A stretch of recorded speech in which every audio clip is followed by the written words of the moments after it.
Hello guys, I am Muhammad Adil. I hope you all are doing well and today's video is gonna about universal law of gravitation. So let's get right into the video. तो सबसे पहले हम जानेंगे कि what do you mean by the universal law of gravitational force कि ये universal law of gravitational force actual में होती क्या है। तो इसे समझने के लिए सबसे पहले हम इसकी डेफिनेशन पढ़ लेते हैं। The universal law of gravitation state that any two bodies in the universe attract each other with a force that is directly proportional to the product of their masses and inversely proportional to the square of the distance between them। तो universe में कोई भी अगर दो object को assume करते हैं, जैसे कि हमने इसे ले लिया है अर्थ, ये ब्लू से है तो इस वजह से अर्थ, तो एक येलो कर लेते हैं तो ये हो गया हमारा सन। ये दोनों जो है यानी कि दो ऑब्जेक्ट है, एक सन है एक हमारा अर्थ है, तो ये दोनों आपस में अट्रैक्ट हो रहे होंगे।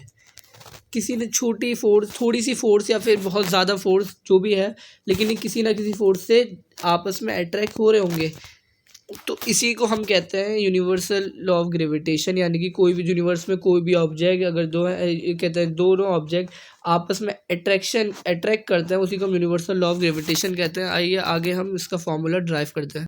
हाँ, तो हमें सिंपल से बताया गया था कि जो है फोर्स डायरेक्टली प्रोपोर्शनल होती है मासेस के, यानी कि m1 इंटू m2 की। यानी कि अगर हम मास बढ़ाएंगे तो फोर्स भी ज़्यादा बढ़ेगी, और इन्वर्सली प्रोपोर्शन होती है डी स्क्वायर की, यानी कि डिस्टेंस के। सिंपल तो हम इसका फॉर्मूला बना सकते हैं, जैसे कि अभी हमने लिया F is directly proportional to m1 into m2, इसे पहली इक्वेशन मान लीजिए, और ये जो है हमारा 1/d का स्क्वायर, इसे हमने लिए दूसरी इक्वेशन मान ली। अब इसका हम करते हैं अगला, तो यानी कि ये हमारा जो निकल गया था वो होता है m1 और ये m2 अपॉन में डी स्क्वायर। अब इन्वर्स ये है कि डायरेक्टली प्रोपोर्शन का साइन हटाना होता है, तो इक्वल का साइन आता है, साथ में कांस्टेंट है, तो हमने जी कांस्टेंट ले लिया, और ये हो गया हमारा m1 m2 ये सब मल्टीप्लिकेशन में, और ये आर का स्क्वायर यानी कि डिस्टेंस का। ये हमारा फॉर्मूला हो गया।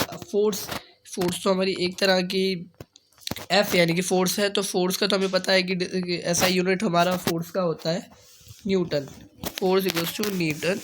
और दूसरा हम ले लेते हैं कि इसका जो फॉर्मूला हम ग्रेविटेशन का निकालते हैं जी को, तो हमारा फॉर्मूला जो बन के आता है वो G F D square upon M square. एक सेकेंड, ये हमारा एम स्क्वायर बन के आता है,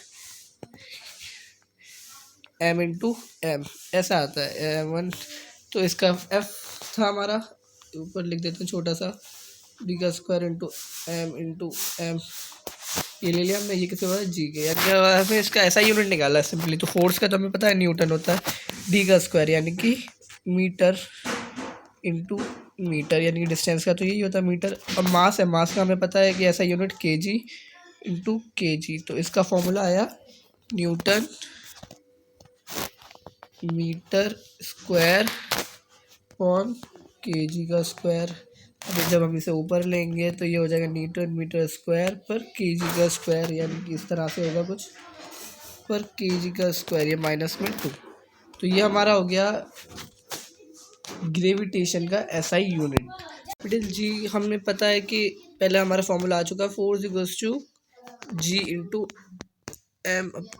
m1 m2 upon R square. यानी कि जी जो है हम इसे इधर भेज सकते हैं, फोर्स को हम इधर ले आएंगे तो देखते हैं क्या होता है। जी हमारा इधर आ गया, फोर्स इधर हो गया, और ये हमारा डी का स्क्वायर इधर आ गया। ये डी का स्क्वायर नहीं है, गलती से हो गया। तो ये हमारा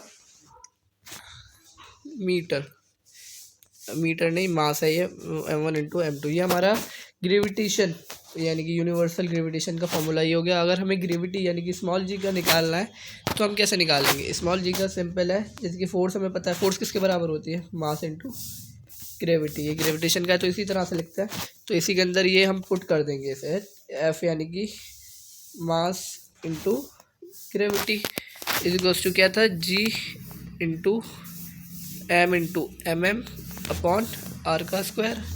एक एम से एक एम कैंसिल, तो हमारे पास क्या बता, G is equals to M into, एक सेकेंड, हमारे पास जो बचा वो बचा कि G M upon R square. ये हमारा कैपिटल स्मॉल जी का फॉर्मूला है, और स्मॉल जी का जो SI यूनिट होता है, जो इसकी एग्जैक्ट वैल्यू जो दी जाती है वो होती है 9.8, यानी कि स्मॉल जी लिख दिया हमने, ये इसकी वैल्यू 9,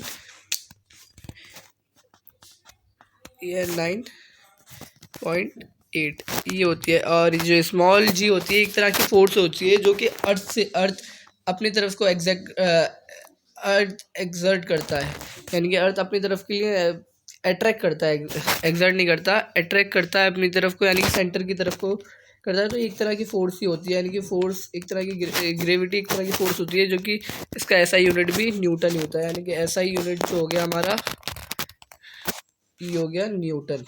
तो बस आज की वीडियो के लिए बस इतना ही, मिलते हैं आपसे अगली वीडियो के लिए, तब तक के लिए अल्लाह हाफिज़।